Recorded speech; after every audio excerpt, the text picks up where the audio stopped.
Salut, j'espère que tu vas très bien. Je viens parler de Jupiter et de Neptune en Poisson. Je me suis fait une tramounette, une grosse trame plutôt. Mais avant, je voudrais quand même vous rappeler des masterclass que nous avons en ce moment en cours. Et je voudrais également vous réinviter à venir vous joindre à nous. La semaine prochaine, on s'attaque à Lilith. Je veux quand même rassurer certaines personnes qui sont inquiètes pour moi parce que j'ai dit à 2 ou 3 reprises ne pas vouloir trop m'attaquer à Lilith parce que j'ai peur. Les filles, les garçons, c'est pas un truc qu'il faut avoir peur et que c'est l'horreur. J'ai certainement pas peur de ma Lilith, mais c'est vrai que Lilith est un point très fort d'ombre, c'est notre plus grand point d'ombre et que quand on aborde Lilith, elle se manifeste. Je n'ai pas peur de ma Lilith, je connais ma Lilith, je la travaille depuis très très longtemps, mais il se peut que des situations surgissent, que des inconforts se passent, que des personnes se sentent à un moment donné bousculées. Et dans ce cas-là, ben franchement, ce n'est pas nécessairement super agréable, mais voilà, je suis prête pour ouvrir cette porte et voir qu'est-ce qu'il en est, parce que je vais certainement pas tenir un discours mainstream par rapport à l'élite. Je ne vais pas te la présenter complètement sexualisée comme tu peux la voir sur Internet, genre une guerrière de la lumière avec les seins comme ça, un truc en cuir. Non, non, non, je vais pas parler de ça. Pour moi, c'est pas ça Lilith. Pour moi, ça c'est un édulcorant de Lilith. Et Lilith, Lilith, il y a un truc très fort avec Lilith. Je ne dis pas qu'en 45 minutes, lors de la masterclass, on va aller à fond de cette exploration de Lilith, parce que Lilith est presque un chemin de vie, compte tenu qu'elle représente un point d'absolu pour notre âme et de dépassement de soi, d'intégration de l'ombre. Donc forcément que ça ne va pas se faire en 45 minutes. Je vous réinvite à venir vous joindre à nous pour commencer à explorer cette Lilith. Peut-être que tu vas pas commencer, peut-être que toi tu as fait déjà un petit travail par rapport à cette Lilith, que tu as essayé déjà de la comprendre, que tu es déjà en exploration et que cette première approche que je vais te partager va t'aider à comprendre d'autres facettes d'elle ou d'approfondir ou voilà, je sais pas moi. Ça sert à ça. Hein. C'est pour ça que nous sommes nombreux astrologues dans le monde. Et encore, on n'est pas suffisant. Donc j'encourage tous les astrologues qui sont là en train de se tâter. Est-ce qu'il faudrait que j'écrive? Est-ce qu'il faudrait que je publie? Est-ce qu'il faudrait que je accompagne des personnes? Est-ce qu'il faudrait que je forme des personnes? Est-ce qu'il faudrait que... Voilà, si, il faudrait.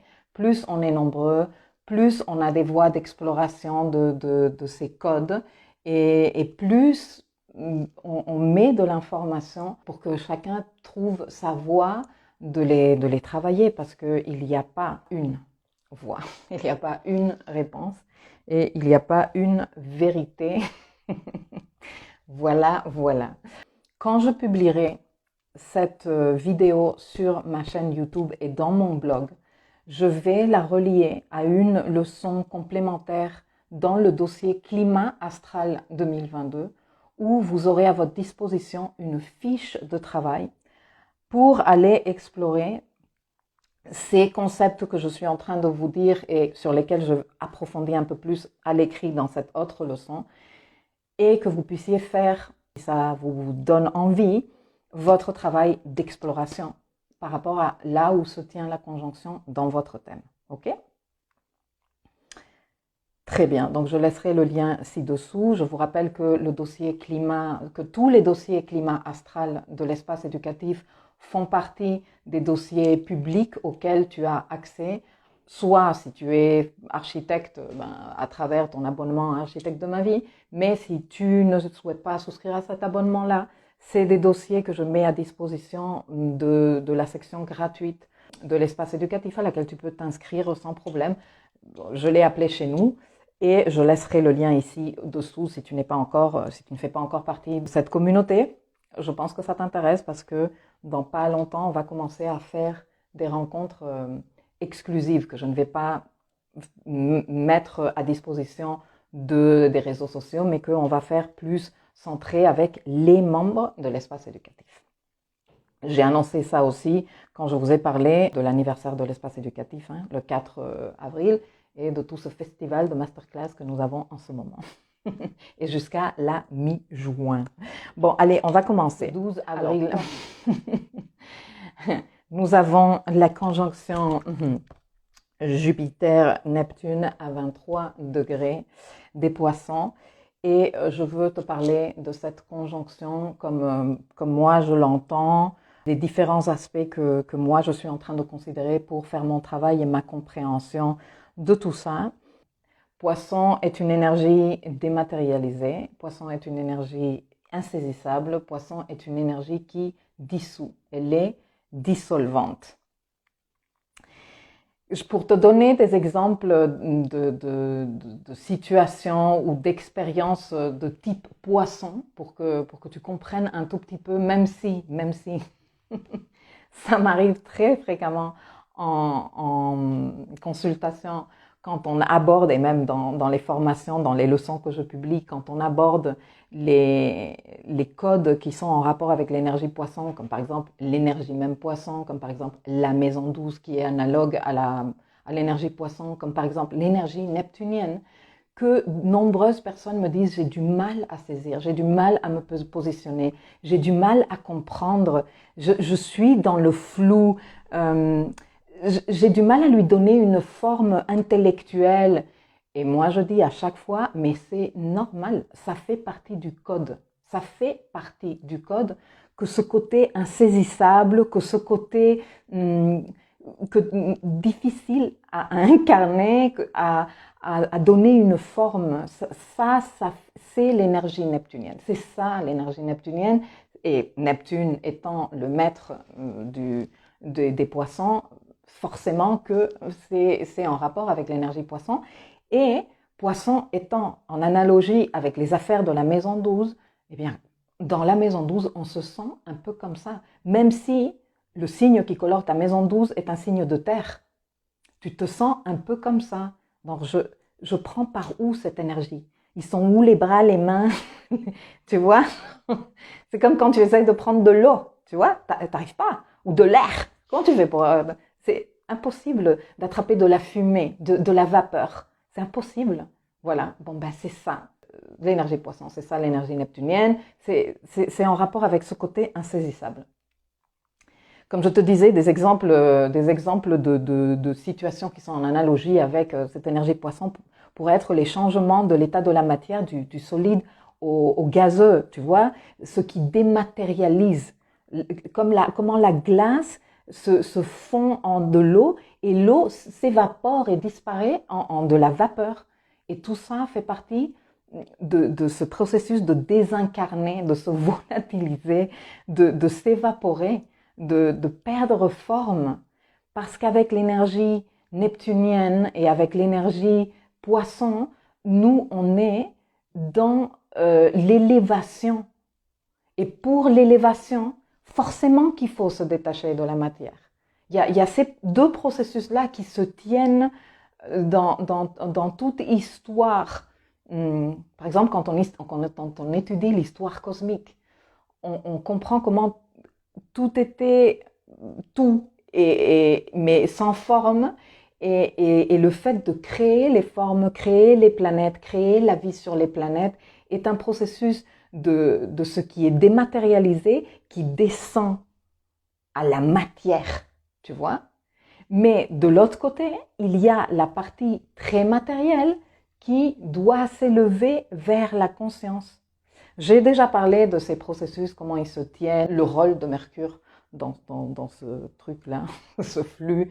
C'est la leçon sur les corps subtils, je te la laisserai quelque part. Bon, je ne veux pas m'étendre non plus des heures, parce que moi, je pourrais parler des heures et des heures de l'énergie Poisson, mais je pense que de toute façon, il n'y a pas tant parler, mais plus ressentir. C'est pour ça que je veux te donner des exemples. Donc voilà, tout ce qui est dans la dématérialisation, la désincarnation, le truc volatile, s'évaporer, tout ça, devenir éthéré, non, se décoller du monde de la matière, évoluer vers des trucs, non? Et c'est pour ça qu'on s'élève vers la conscience. Toutes les situations où tu oublies qui tu es et ta connexion à la 3D. Par exemple, que tu es en train de lire un roman et que tu es à fond dedans, tu vois. Tu as oublié que tu avais faim, tu as oublié qu'il y avait du monde autour de toi, tu as arrêté d'écouter les sons autour de toi parce que tu es parti dans ce monde de ce roman, les personnages. Ça nous arrive aussi quand on regarde un film qui nous prend, quand on regarde un spectacle. Qu'on est dans un concert et qu'on est là en connexion totale avec la musique, en train de nous régaler. Voilà, ça, on est comme dans un processus de désincarnation de l'expérience personnelle.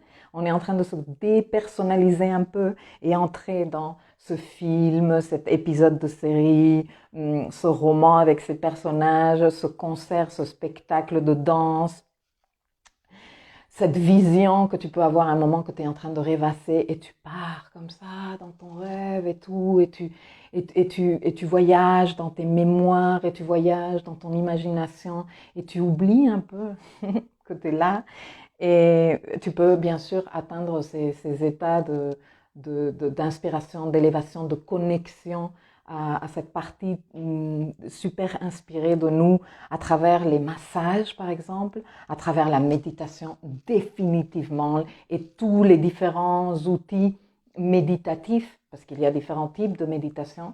Et il y a la méditation qui te sert à te vider le cerveau, mais il y a la méditation aussi qui te sert à comme intégrer les différentes parties de toi, la méditation Vipassana notamment, et les visualisations aussi qui te permettent d'atteindre ces états de conscience détachés de la matière. Et la danse, personnellement, moi, je peux entrer dans ces états un peu de transe, non, à travers la danse, le yoga, quand on boit de l'alcool. Et donc, on se sent désincarné. À combien de personnes ça m'est arrivé? Combien de fois tu n'entends pas ça dans les soirées quand on parle de quand on était plus jeune et tout, des gens qui disent à moi cette soirée, je sais pas, à un moment donné, je sais pas comment je suis arrivée chez moi. C'est-à-dire que j'ai un dernier souvenir de la soirée où j'étais en train de faire ça, et le suivant souvenir, je me réveille dans mon lit, j'ai mal à la tête, non, la gueule de bois, etc., etc. À qui ça n'a pas arrivé? Qui n'a pas entendu déjà ces histoires? Situation poisson.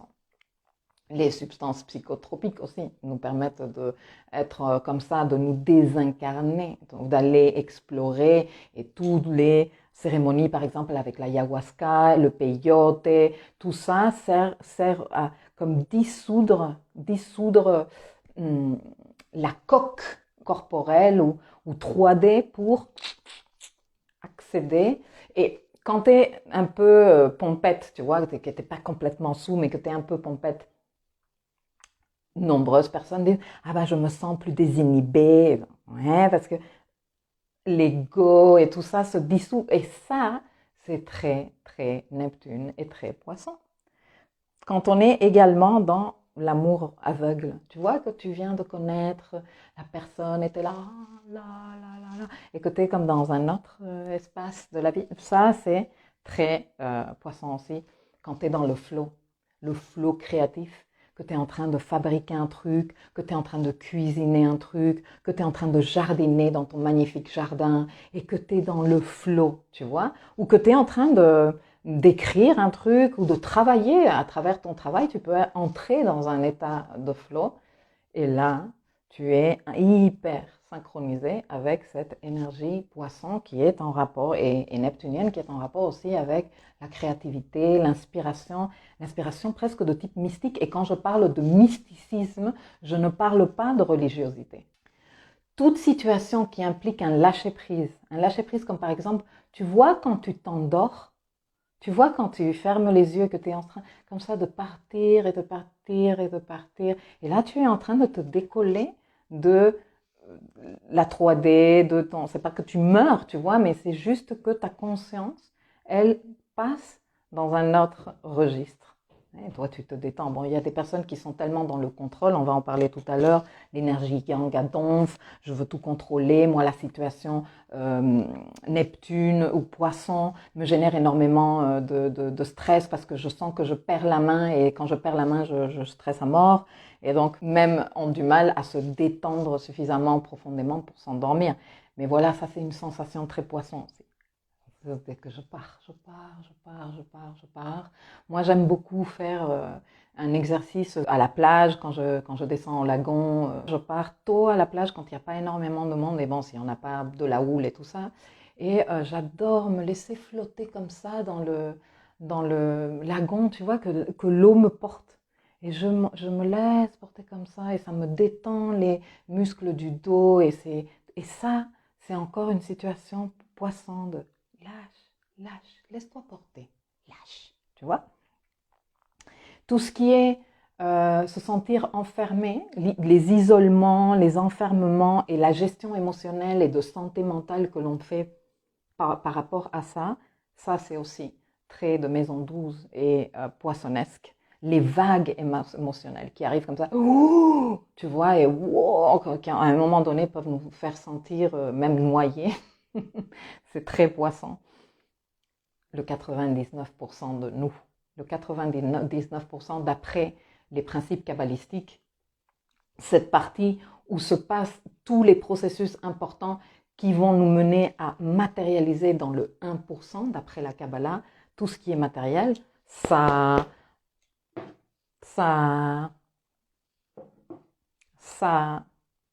ne fait partie que du 1% de notre existence. Tout le reste, c'est le 99%.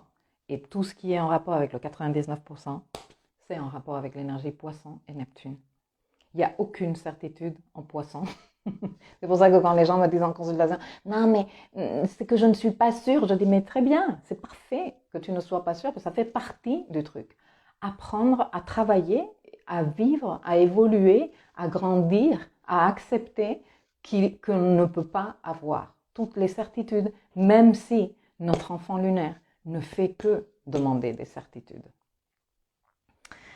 Donc voilà, il y a des fois où on est un peu dans l'errance, on se sent un peu à la dérive dans ce qui est cette énergie Poisson, parce qu'on est dans la dissolution de la forme.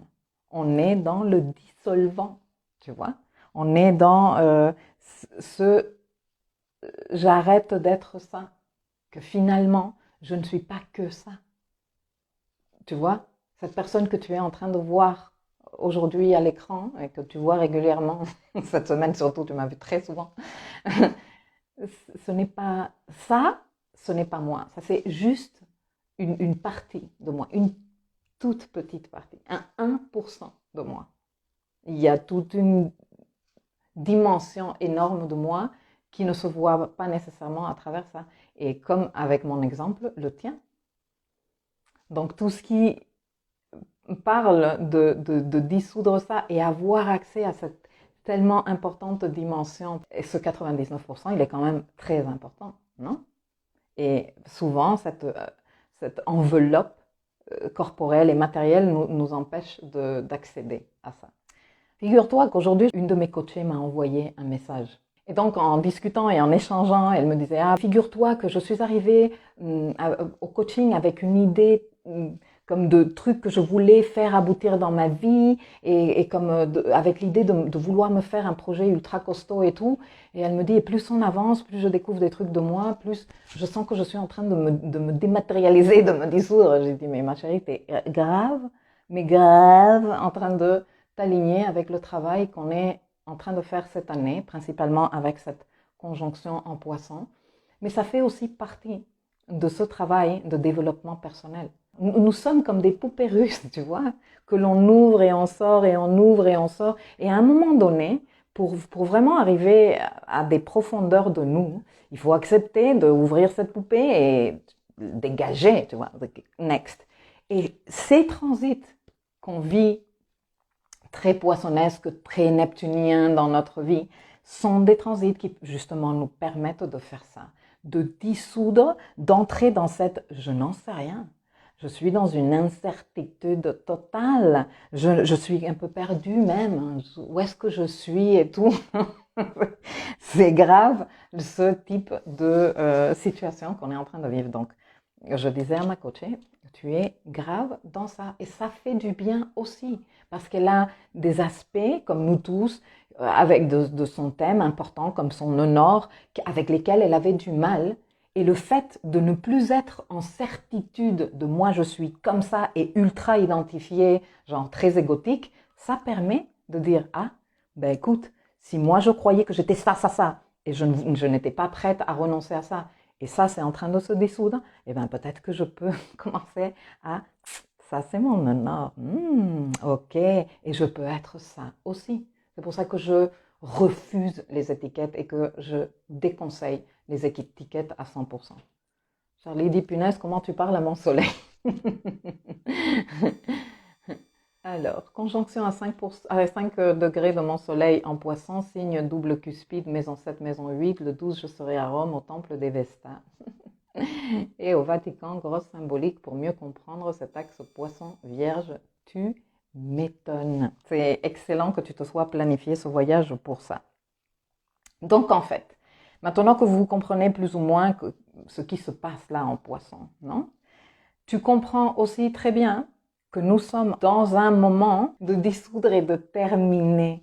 Il y a une partie d'acceptation et de lâcher prise et de guérison que je veux aborder également tout à l'heure et qui est très en rapport avec ce que nous sommes en train de vivre aussi à un niveau collectif, parce que bien sûr que là, on parle à l'individu, je suis en train de parler aux individus, mais qu'il y a une dimension collective dans laquelle nos individualités s'inscrivent et qui forcément joue un rôle dans ce que nous sommes en train de vivre.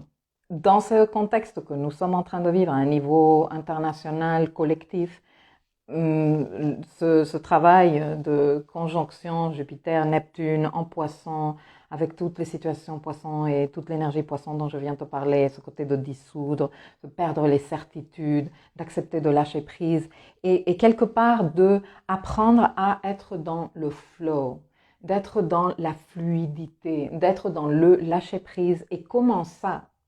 C'est vraiment super difficile. Je te rappelle que Poisson est le dernier des signes de la roue astrale et que dans l'astrologie que je pratique, qui est évolutive à 200%, c'est donc la dernière étape évolutive. Okay? Ça ne veut pas dire que quand on arrive à Poisson, tout est fini et que c'est bon, on s'arrête là. Ben non, parce qu'un nouveau cycle redémarre et on a réussi à lâcher quelque chose en Poisson, on démarre quelque chose en Bélier, on se focus, parce qu'en Bélier, c'est ça. En Taureau, on lui donne de la valeur, on le consolide. En Gémeaux, on l'explore plusieurs façons. Voilà, et comme ça, et on reprend une roue de l'évolution. J'ai déjà parlé de cette roue de l'évolution dans les leçons du dossier Découvre ta carte astrale. Il y a quelques masterclass qui sont vraiment des petits bijoux dans ce dossier. Je les laisserai linker ci-dessous. Donc tout ça pour te dire que nous nous préparons à terminer quelque chose, à lâcher prise de quelque chose pour ensuite démarrer quelque autre chose. C'est ça ce que nous sommes en train de faire en poisson.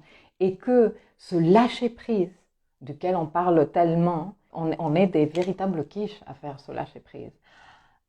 Si nous sommes polarisés dans un excès d'énergie yang, et nous sommes dans le vouloir contrôler, etc., etc., l'apprentissage du lâcher-prise est très, très difficile parce que la tendance est à dire « Oh my God, le manque de certitude me rend très stressée. Je sens que je perds la main, donc j'ai peur, je contrôle plus, je suis rigidifiée en contraction en essayant de garder le contrôle. » Donc là, il y a un véritable apprentissage de petit à petit, tu vois, comme je vous dis, on ne lâche pas prise comme ça.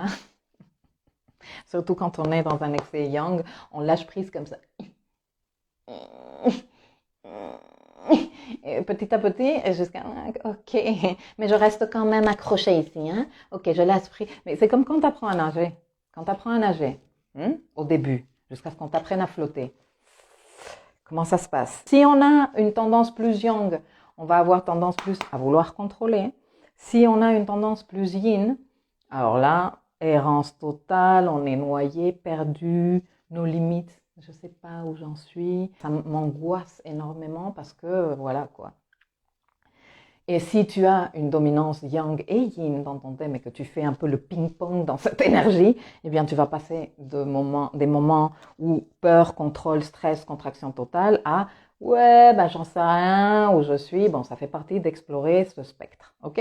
Le yang va devoir apprendre à se fluidifier, apprendre à lâcher et négocier, baby step par baby step.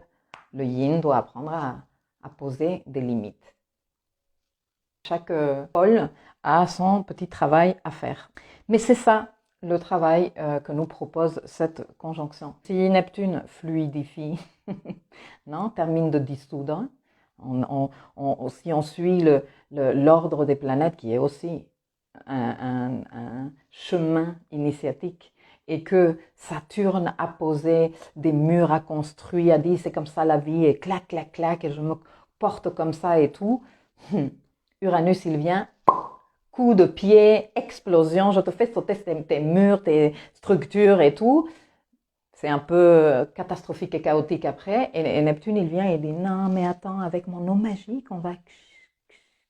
Pourquoi faire pour que Pluton puisse ensuite arriver et dire c'est là, il y a la pulsion de vie qui fait relancer le tout et qui me donne la force pour faire le voyage de retour vers le soleil. C'est très profond ce que je suis en train de vous parler ici. C'est du métaphysique avancé, pur et dur.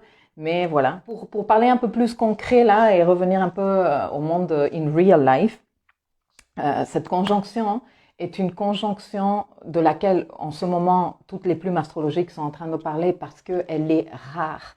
Et c'est pas tant qu'elle est rare parce que Jupiter et Neptune se font une conjonction chaque 13 ans. D'ailleurs, je me suis noté ici les dernières. L'antérieure conjonction Jupiter-Neptune s'est tenue à 26 degrés Verseau et elle s'est tenue en 2009. D'ailleurs, on en a eu 3 parce que Jupiter était en rétrogradation et il a fait 3 fois conjonction à Neptune. L'antérieur à ça, 1997, ils ont fait conjonction à 27 degrés du Capricorne. Et donc voilà, celle-ci, 2022, 23 degrés Poisson. La suivante, elle va se faire en Bélier, 2035 à 21 degrés du Bélier. Comme j'expliquais dans la masterclass du cycle métonique et dans les cours, les leçons que j'ai fait sur les cycles astrologiques et tout, ici l'intérêt est d'aller voir dans les cycles antérieurs qu'est-ce qui s'est exprimé. Ici, nous sommes donc en train de finaliser le cycle qui a démarré en 2009. Avec cette conjonction, on termine un cycle et on en démarre un nouveau qui va durer 12-13 ans jusqu'à ce que le suivant arrive. Okay. Bien sûr que pas toutes les conjonctions Jupiter-Neptune veulent dire la même chose. Pourquoi? Parce que à chaque signe où elles se tiennent, elles se colorent de l'énergie et des valeurs de ce signe. Comme cette conjonction se fait en Poisson, c'est pour ça que je t'ai parlé tant de l'énergie Poisson en tout début, pour que tu arrives à faire le lien. Eh bien, ce nouveau cycle qui parle d'expansion Jupiter et de dissolution Neptune se tient en connexion avec les valeurs Poisson, plus de connexion spirituelle, accès au plan supérieur de conscience. Poisson est ce qui est éthéré, tout ce qui est divin, sublime, tout ce qui est en rapport avec la beauté, mais la beauté qui te saisit, tu vois, que tu ne peux pas copier, que tu ne peux pas, comment te dire, que tu ne peux pas posséder non plus cette beauté d'un coucher de soleil, cette beauté d'un concert où celui qui joue est en train de canaliser presque de l'inspiration divine. Ça, qui te donne la chair de poule comme je la sens en ce moment même que je te parle, c'est ça, c'est cette expression-là et c'est cette beauté neptunienne et poissonnesque que tu ne peux pas acheter, que tu ne peux pas posséder, que tu ne peux pas forcer. Tu ne peux pas forcer ça. Tu ne peux pas le forcer. Tu peux te détendre et connecter, tu vois. te laisser aller vers ces ressentis-là. J'en suis là, lâcher prise, confiance, foi, alignement, tout semble aller bien. Je fais confiance à ma lune poisson, merveilleux. Saturne approche mon soleil en Verseau. Temps de matérialisation. Marie, hello, belle Milkaya, j'écoute tout à l'heure. Ça me parle grave, les polarités yin-yang avec Vénus et Mars et Uranus en maison 1. Ce cycle est en ce moment super médiatisé, tout le monde en parle parce que il est rare qu'il se passe en Poisson. C'est pas tant que les conjonctions Jupiter-Neptune sont rares, parce que tu vois qu'elles sont pas rares, même si des cycles de 12-13 ans, c'est quand même pas tous les jours que ça arrive. Mais elle est rare en Poisson, que les deux se trouvent en Poisson. Et ça, je voulais répéter à l'infini, et je sais que je suis relou, et dans la timeline astrale qui arrive, je vais le répéter. Les deux personnages, les deux archétypes qui font conjonction, le 12 avril, sont en domicile, sont forts. Ce qui veut dire que l'énergie Poisson prend vraiment de la force. Vraiment. C'est comme si tu le surlignais en fluo dans un, tu vois, là, ça ressort. Vénus est exaltée en Poisson. Elle est en ce moment en Poisson, elle est entrée le 5 avril, si je ne m'abuse, j'ai oublié de le noter, excusez-moi. Et elle va y rester jusqu'à début mai. Et même si Vénus n'était pas en Poisson, parce que Vénus est exaltée en Poisson, elle est dans son signe d'exaltation, Vénus et Neptune se la coulent, mais trop bien. Ils se kiffent parfaitement parce que pour Vénus, Neptune représente le parfum, l'expression la plus sublime de elle, de son énergie vénusienne, et que pour Neptune, Vénus représente comme la représentation 3D de son énergie, le canal 3D, tu vois. Ils se kiffent l'un l'autre. Neptune est l'octave supérieure de Vénus, justement pour toute cette raison que je viens de t'expliquer. Et comme les Vénus est exaltée en Poisson, et qu'en ce moment nous avons Vénus, donc ça rajoute, tu vois, de l'importance. Les affaires vénusiennes sont exaltées lorsque l'énergie Poisson est super forte. Et comme en ce moment, nous avons une énergie super forte. Depuis début mars, j'avais déjà fait je voulais annoncer depuis, j'avais fait un document qui s'appelle Les rendez-vous en Poisson, mars et avril, où je vous disais toute l'énergie Poisson qu'il va y avoir disponible. Et ça fait partie de comprendre ce que ce truc, même si, s'il vous plaît, comme je vous dis à chaque fois, c'est un cycle qui démarre. Donc, ne pas s'attendre à tout comprendre, à tout voir et à tout boucler en avril 2022, jamais de la vie, et moins avec une énergie aussi subtile que l'énergie Poisson et l'énergie Neptune. Se laisser le temps, tenir compte de tous ces indicateurs, si tu veux le comprendre, aller ensuite télécharger la fiche, commencer à faire cette méditation par écrit, tu vois, que représente faire le travail d'introspection. Le fait que cette conjonction se tienne en 2022, que ce que je viens de te dire, non, de toutes les valeurs vénusiennes exaltées quand l'énergie Poisson elle est forte, en 2022 ceci est d'autant plus important que Vénus est la maîtresse du nœud nord. Nous avons le nœud nord en Taureau en ce moment. Et d'ailleurs, l'axe nodal est en aspect à cette conjonction. Donc encore plus. Tout ce qui représente le travail évolutif karmique et toutes les valeurs vénusiennes, que je ne vais pas te les redire ici, parce que sinon on ne s'en sort pas, ça fait presque 1 heure que je suis ici en train de blablater, il me reste la moitié de mon truc à te dire. Voilà, mais think about it. Depuis que Neptune est entré en Poisson, un rêve très grand, un rêve très très important s'est fait présent dans notre vie, est arrivé comme dans notre conscience, mais un rêve insaisissable. Pendant beaucoup de temps, nous avons, tu vois, exploré dans la subtilité, parce qu'il est là depuis 2011-2012, hein, donc petit à petit, il parcourt notre secteur Poisson, dans les affaires de notre maison Poisson. Nous commençons à avoir ce ressenti de je voudrais tant, mais c'est un je voudrais pas je désire comme Vénus, mais c'est plus un rêve insaisissable, un rêve difficile à incarner parce que tout ce que je t'ai expliqué déjà de l'énergie Poisson et Neptune. Et dans ce contexte-là, arrive Jupiter.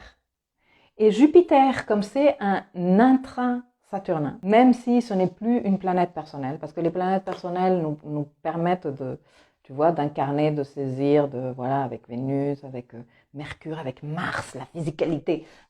Jupiter, il est un peu plus loin que ça fait partie déjà des planètes sociales, mais il est toujours à l'intérieur de ce qu'est le processus de matérialisation saturnin.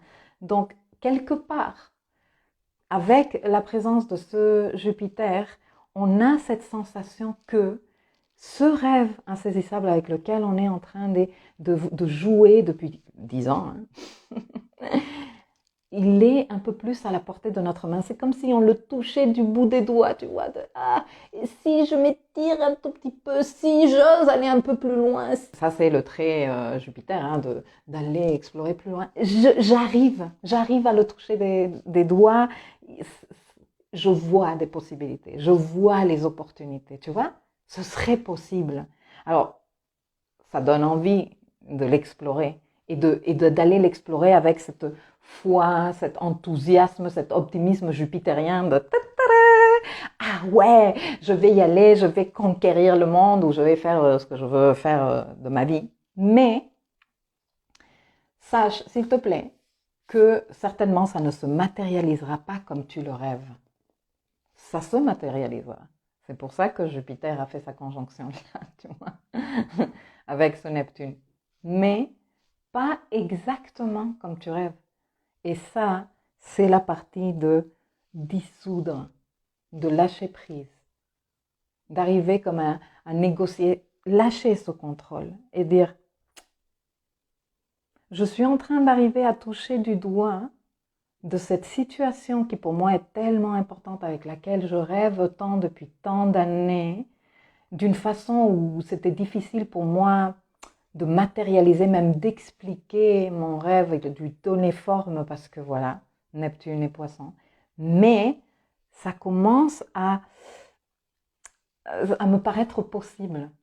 J'ai l'impression que je peux arriver à faire ce qui relevait de cet impossible pour moi. D'autant plus que, en même temps que nous sommes en train d'avoir cette conjonction applicative, nous sommes en train d'avoir une conjonction en fer, qui, oui, peut être dur à vivre quand c'est des murs saturnins, mais qui donne une énorme capacité de matérialisation, qu'est la conjonction Mars-Saturne. Mars-Saturne carré l'axe nodal.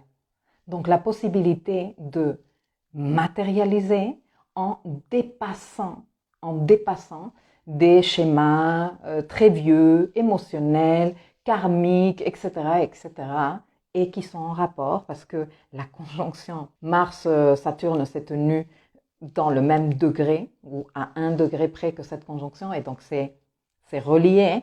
Et comme je te dis, l'axe nodal est impliqué aussi, et comme je te dis, en Poisson, les affaires vénusiennes sont exaltées, donc tout ce qui relève de Vénus est exalté, et le nœud nord est dans le signe de Vénus.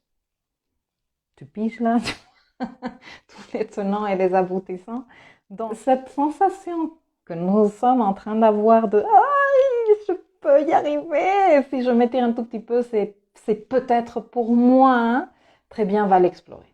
Va l'explorer. Il va y avoir une partie de ce rêve, des aspects de ce rêve qui ne vont pas se faire comme toi tu te l'es imaginé, comme toi tu l'as rêvé.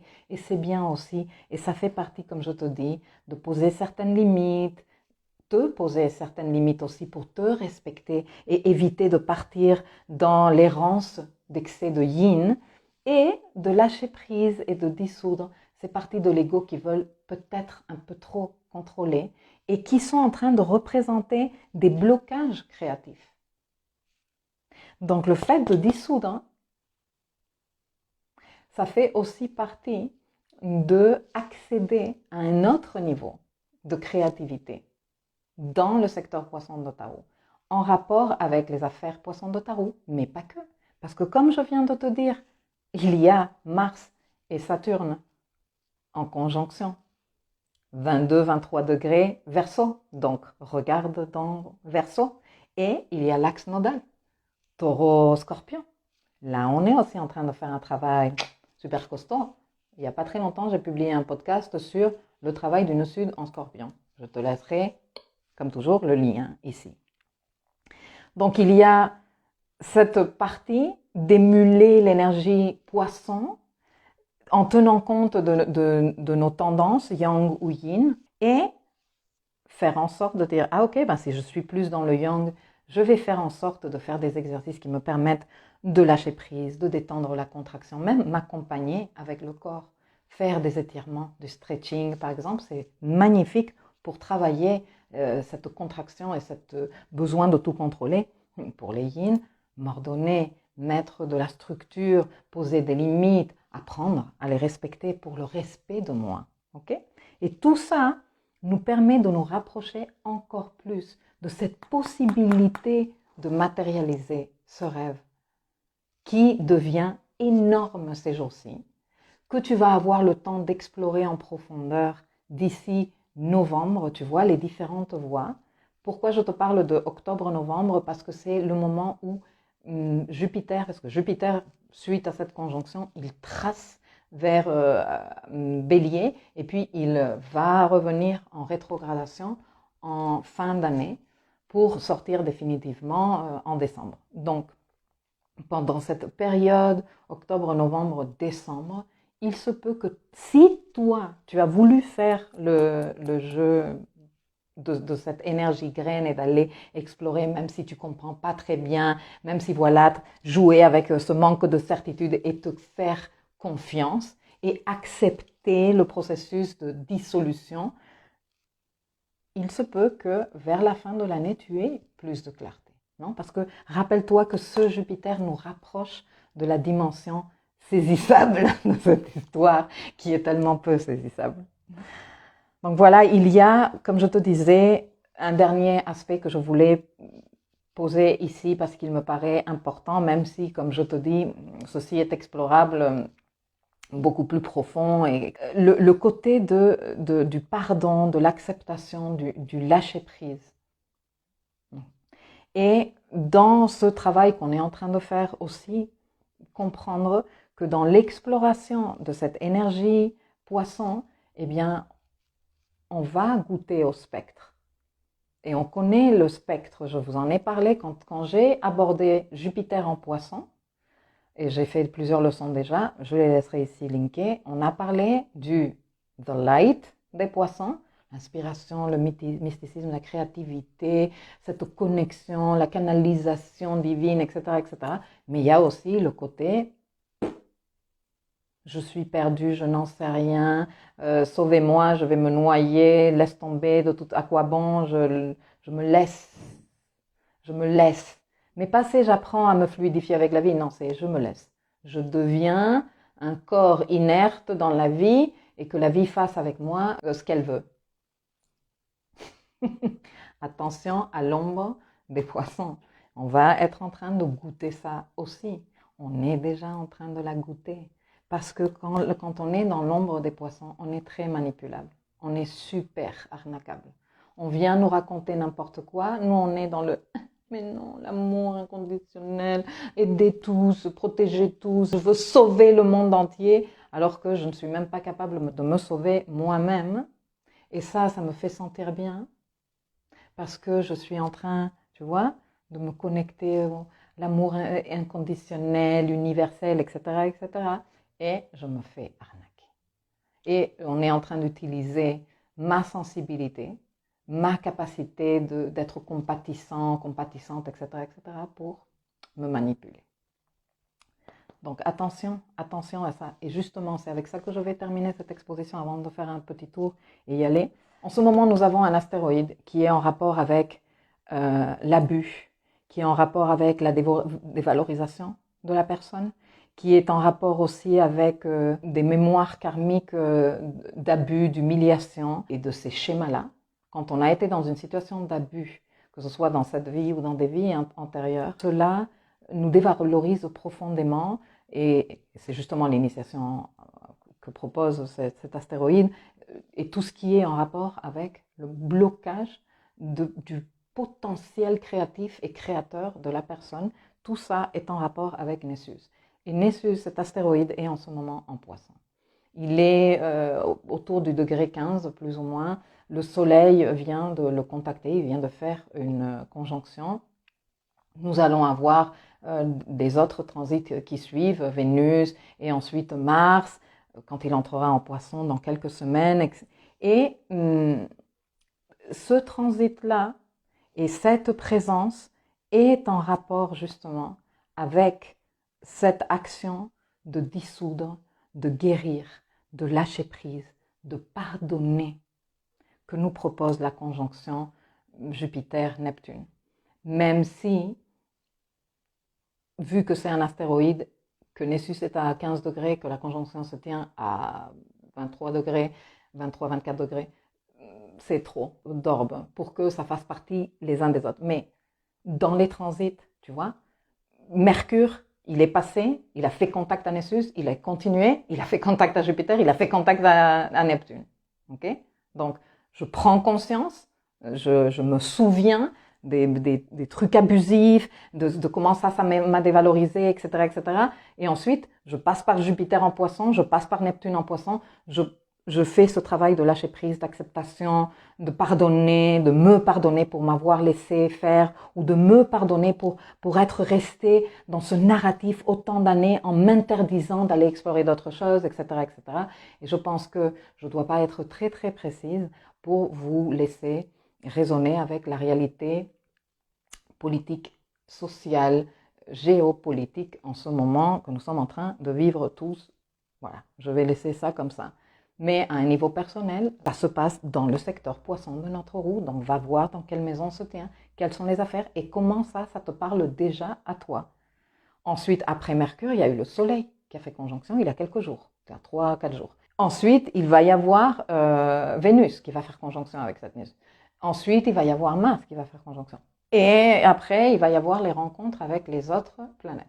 Mars ne rencontrera pas Jupiter en Poisson. Mars va faire conjonction avec Jupiter chez lui, en Bélier. On en parlera le moment venu. Mais voilà, c'est en rapport avec tout ça, avec ce que nous continuons à entretenir dans ce côté, tu vois, d'abus, de mémoire de l'abus, et de se sentir dévalorisé, parce que si on a abusé de moi, si on m'a humilié, eh bien c'est parce que je ne vaux pas suffisant, surtout si on a longtemps entretenu cette mémoire et ce narratif. Et cette conjonction, elle est aussi pour ça. Dissoudre tout ça. Dissoudre tout ça. Tu as un potentiel à exploiter. Ce rêve, il est réel en Poisson. Maintenant, avec Jupiter, Paris va toucher du doigt et tu te dis, mais oui, ok. Explore-le. Plus d'infos dans les temps à venir, parce qu'on continuera à parler de ça. C'est un cycle qui démarre et on va voir comment chacun de nous décide de l'explorer. Ok? Christine dit, je vais apprendre à lâcher prise, c'est pas facile pour moi. Lâcher prise est très difficile. C'est très, très difficile. Donc, comme je vous dis, apprendre à le faire un doigt à la fois, alors que l'autre main, elle est toujours là. Et faire des exercices d'étirement pour apprendre à lâcher prise dans la matière, des exercices de flotter. Moi, ça m'a aidé beaucoup. Rosa, cette conjonction en maison 10 me donne la voie dans une direction professionnelle moins matérialiste. Okay. Mais vous savez, il n'y a pas non plus une histoire de je lâche complètement la matière, parce qu'on n'est pas des êtres désincarnés, on est incarnés. Donc il s'agit ici de faire l'intégration de tout ça. Donc c'est pas genre je vis d'amour et d'eau fraîche dans ma nouvelle profession parce que la conjonction en Poisson, Neptune, Jupiter. Non. Toi ton corps, il faut que tu le nourrisses. Toi ton corps, il faut que tu lui donnes un abri. Tu peux pas être en train de vivre dans une situation qui met ta sécurité corporelle et matérielle en danger, avec l'excuse que, comme c'est poisson et c'est dématérialisé et c'est spirituel, je vais m'en sortir. Non, ça c'est aussi faire le travail à moitié. Et normalement, les personnes qui ont tendance à faire ce type de discours sont des personnes qui se polarisent dans le yin et parce qu'elles viennent travailler toute cette partie super spirituelle, etc., mais qui doivent apprendre à intégrer le yang, J'ai aussi fait déjà des leçons sur ça, et il y en a d'autres qui arrivent. C'est très bien expliqué, dit Anne. Karim dit, c'est tellement intéressant, ça me parle. Ah oui. Le rêve d'habitat participatif autour de la guérison et de la créativité, je l'offre à l'univers. Je suis dans la réceptivité, il y a une belle réciprocité dans les énergies. Merveilleux. Karim, merci pour cette leçon, avec grand plaisir. Karim, fusionner les idéaux dans la matière, c'est beau. Mais oui, on est des magiciens. La voix du magicien, cette voix du magicien dont parle nombre de maîtres métaphysiques, c'est justement ça, canaliser et concrétiser dans la matière. Jouer avec la matière pour matérialiser. Se couper de la matière parce qu'on est dans un élan spirituel et faire le travail à moitié. C'est ne pas faire le travail. C'est renoncer à cette magie créatrice que tu as. Toi, en ce moment que tu m'écoutes ou que tu me vois, tu as cette magie créatrice. Donc ne renonce pas à elle en te racontant des salades. Juste parce que tu as mal avec une des deux énergies nécessaires pour matérialiser. Ok? Et pour les autres qui ont tendance à tout vouloir contrôler, qui ont du mal à lâcher prise, je vous dis pareil, mais à l'envers. Je nous le dis, hein, moi aussi je suis concernée. Donc si tu es trop en train de te contracturer, et parce que c'est quoi ce truc, je comprends rien, tout part en couille, je veux tout contrôler, apprends à te détendre. Apprends à te fluidifier, médite un coup, écoute de la musique, va faire des promenades en pleine nature pour que la mère nature te guérisse et te permette de lâcher ce besoin de contrôle. Et si tu es dans le « oui, mais non, mais de toute façon, la matière, ça sert à rien, etc. » Non, reviens, il y a le corps, il y a la partie matérielle. Alors, je ne suis pas du tout en train de dire « oui, le matérialisme, c'est ce qui vaut… » Non, non, mais on ne peut pas renoncer. C'est deux dimensions, et justement, l'axe là où se tiennent toutes ces situations, vierge-poisson, je parle grave de tout ça. Voilà. Ben, je termine ici. J'espère que les enseignements vous auront été utiles et profitables et que vous allez les mettre au service de votre évolution, de votre croissance et de votre épanouissement. Je vous dis à la semaine prochaine. Merci beaucoup de m'avoir accompagné. Merci. Commencer.